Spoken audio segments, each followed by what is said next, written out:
दिल्ली के जंतर मंतर पर retired telephone officers welfare association के बैनर तले हजारों पेंशनर एकजुट हुए। उनका कहना है कि सरकार जल्द से जल्द टीओआर के साथ 8वें वेतन आयोग का गठन करे ताकि पेंशन भोगियों को न्याय मिल सके। प्रदर्शन के दौरान केंद्र सरकार के खिलाफ जमकर नारेबाजी की गई। अब आपको सुनवाते हैं कि पेंशनर ने अपनी मांगों को लेकर क्या कहा। से आए हैं और क्या मुद्दा है मेरा आपका? नाम है AK कौशिक, मैं जनरल सेक्रेटरी हूँ रिटायर्ड टेलीकॉम ऑफिसर एसोसिएशन। और हम लोग यहाँ जो आए हैं पेंशनर्स के लिए, ये जो अभी फाइनेंस बिल आया है जिसको इन्होंने धोखाधड़ी से पास कराया है बीच में घुसे हुए, क्योंकि आप सब लोग जानते हैं फाइनेंस बिल का पास होना जो है सरकार को कंटिन्यू करने के लिए अगला एक्सपेंडिचर के लिए जरूरी है। और उसी के अंदर हम लोगों का जो है इन्होंने अमेंडमेंट बिल लाके जिसको हमारी पेंशन रिवीजन जो है जो होती है हर पे कमीशन के अंदर, उसको इन्होंने बोला कि रेट्रोस्पेक्टिवली हम लोग इसको बंद कर दें। रेट्रोस्पेक्टिवली मतलब पीछे से जब से रूल बना 1972 से जो लोग रिटायर हुए हैं, फिर आदमी जैसे पहले रिटायर हो गया उसकी पेंशन वही रहेगी जब से रूल बना, जब से पेंशन रूल बना। और सब पेंशनर्स को ये लोग जो है धता बता के जो कर देंगे बोला है या कर सकते हैं बोला है। इन्होंने 2 कोर्ट केस के अंदर जहाँ पेंशन रिवीजन केस चल रहा था वहाँ पर इन्होंने जो है इसको रूल को कोर्ट किया कोर्ट के अंदर। हाँ, इसलिए जो है already executed Delhi high court किया है, सुप्रीम कोर्ट के अंदर भी चल रहा है केस जो है। इवन शिमला हाई कोर्ट के अंदर जहां हम लोगों ने डिमांड किया DLNS अलाउंस महंगाई भत्ते के लिए कि जो हमारा आपने नहीं दिया है उस महंगाई भत्ते को आप दीजिए, उसके ऊपर भी उन्होंने बोला ये सरकार की मर्जी है। सरकार ऑलरेडी गुंडागर्दी पे उतरी हुई है। 18 महीने का जो आप मेरी बात सुनिए, जो हम लोगों का DA इन्होंने रोका था एपिडेमिक जो है पेंडेमिक जो है कोरोना के टाइम पे, वो आज तक रिलीज नहीं किया है। सबके रिलीज हो गए, सबकी तनख्वाहें रिलीज हो गई। पार्लियामेंट के अंदर बैठ के MPs MLA सबको पेंशन चाहिए, हम लोगों को पेंशन नहीं मिलेगी। हम लोग 35 साल हम लोगों की पेंशन, अगर हम 30 साल सरकार के अंदर पेंशन नौकरी करें तो हमको पेंशन बनती है। पहले 33 साल में बनती थी या 20 साल में बनती हम लोग। और एक आदमी एक MLA इलेक्ट, आप सब जानते हैं आज MP का चुनाव लड़ना, MLA का चुनाव लड़ना आप और मैं नहीं लड़ सकते क्योंकि वो खर्चा ही नहीं दे सकते हम लोग जो है। सब जो रईस आदमी है MP MLA जो है जिनकी मिलें चल रही हैं सबको पेंशन चाहिए। एक पेंशन नहीं, जितनी टर्म MLA रहेंगे जितनी टर्म MP रहेंगे सबको मिलेगी। प्रधानमंत्री को भी पेंशन मिलेगी, प्रधानमंत्री को तो हमसे ज्यादा मिलेगी। 3 टर्म वो चीफ मिनिस्टर रहा, चीफ मिनिस्टर की मिलेगी, MLA की रहा। 3 साल जो है वो 3 बारी टर्म जो है PM रहा है। और हम लोग 30 साल टोटल नौकरी कितनी हुई है आप 2000, मैं आपको बताऊं 2001 के अंदर he become the chief minister और आज क्या 2025 24 साल में he is getting 8 pension and we are not getting even a single pension. ये न्याय है क्या? इससे बड़ा इनजस्टिस क्या है?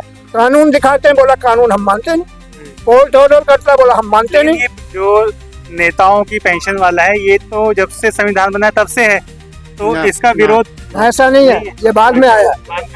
देखिए हम किसी का पेंशन के खिलाफ नहीं, सबको पेंशन है, पर हमारी पेंशन खा के तुम मौज करोगे वो हम लोग नहीं चाहेंगे। बस सीधी सी बात, आप हमारे वो हमको मिलना चाहिए। आपको मैं बता रहा हूँ जो PSU के अंदर जो लोग गवर्नमेंट पब्लिक सेक्टर के अंदर काम कर रहे हैं, आपको पता है उनकी पेंशन कितनी है? मैक्सिमम पेंशन है 7,500 रुपए, कोई DA नहीं है और जब तक मरेगा 7,500 रुपए उसको मिलेगी। और ये NPS ये NPS सब ऐसे ये NPS EPS जो है, why they are not bringing NPS for the MPs in parliament, why they are not contributing for their pension, why employee? हम लोग जो है, हम लोग देखिए, हम लोग 1973 के अंदर मैं डिपार्टमेंट में आया था, उस टाइम मेरा जो स्केल था, मेरी एनुअल पेंशन 1 साल नौकरी करने के बाद मेरी एनुअल इंक्रीमेंट 10 रुपए थी। I have sincerely and with full loyalty and dedication I have worked for the government of India for 39 years. 39 साल नौकरी करने के बाद 40 साल 2013 में रिटायर होने के बाद आज मुझे पेंशन नहीं मिलेगी। ये न्याय है क्या?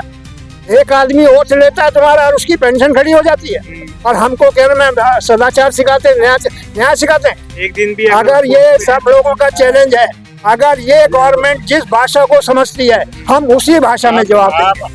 जो लोग ये मेंशा आपका कंट्रोल करते हैं, एयर ट्रैफिक कंट्रोल, उनका पेंशन जो लोग 97 के बाद रिटायर हुए हैं उनका पेंशन आज तक रिवाइज नहीं हुआ है। कितने साल हो गए आप मेरे पास?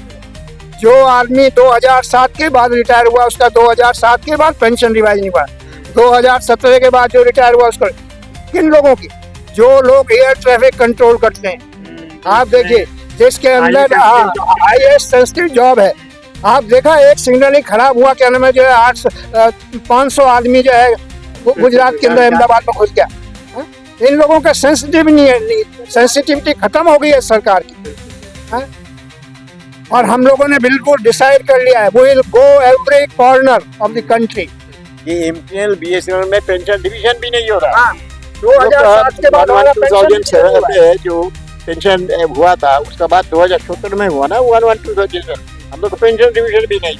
अभी भी कोर्ट में केस चल रहा है, मैंने हमको कोर्ट में जाने के बाद में किया, क्यों ना वो लोग बोलता है कि आपका पेंशन डिवीजन क्यों नहीं है, why it is not due after 10 year, ना वो भाई एम्प्लॉय का पे डिवीजन होगा नहीं, क्यों नहीं होगा ना, ये बीएसएनएल प्रॉफिट नहीं कर रहा, बीएसएनएल प्रॉफिट नहीं कर रही, एम्प्लॉय रिस्पॉन्सिबल है, और उसका पेंशन होगा नहीं बोला, हमारा पेंशन तो गवर्नमेंट से आता है, उसका शायद वो लोग का क्या ताल्लुक है, लेकिन तब भी दिया हमारा भी नहीं है, एमटीएल का भी नहीं है, बीएसएनएल का, अभी भी हम लोग कोर्ट केस कर रहे हैं।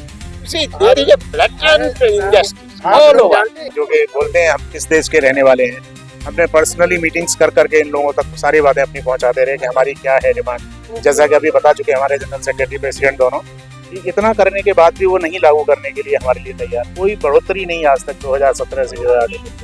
हम फिर कोर्ट चले गए, इवन कोर्ट से भी हम जीत गए तो उस पर भी ऊपर हाई कोर्ट चले गए। अब एक रिटायर्ड आदमी है, आखिर वकील की फीस भरने के लिए अब सुप्रीम कोर्ट भी चले जाएंगे आगे को, लेकिन एक जेन्युइन सी डिमांड है जिसको कि पूरा करना बहुत जरूरी है, उसको ये एम्प्लॉइज के ये तो फेवर में गवर्नमेंट बात करने को राजी होती नहीं है बिल्कुल। अब हालात ये हुई है कि आपने देखी होगी कि एज फैक्टर के हिसाब से भी, क्योंकि सारे पेंशनर्स हैं तो 60 से एवब जाके 84, 86, 90 तक के यहाँ, और दिल्ली एनसीआर के देश के कोने कोने से आए हुए हैं, आज सड़क पर हैं, यहाँ सुबह से जंतर मंतर पे। ये तो शुक्र है कि आज मौसम भी थोड़ा भगवान की कृपा से अच्छा है, जो कि थोड़ा सा अदरवाइज गर्मियों में भी हम लोगों ने डेमोन्स्ट्रेशन किया है, लेकिन सरकार आज तक समझने को तैयार नहीं। आखिर क्या समझेगी, इससे ज़्यादा सड़क पे आ गए, अब कुछ और चाहिए कि इससे ज़्यादा ऊपर भी करें। अब परमिशन को जाएं तो वो कहेंगे कुछ ऐसा तो नहीं करोगे, अभी 90 साल के लोग बैरिकेडिंग पे कूद नहीं जाएंगे। भाई जस्टिस से अपने लेके चल रहे हैं, आपको शुरू से अपने सारे मेमोरेंडम देते रह रहे हैं, तो एक बार गौर करिए। सरकार से प्रार्थना है कि जैसे अपनी पेंशन बनाए रखते हो, हम पेंशनर्स का भी ध्यान रखें।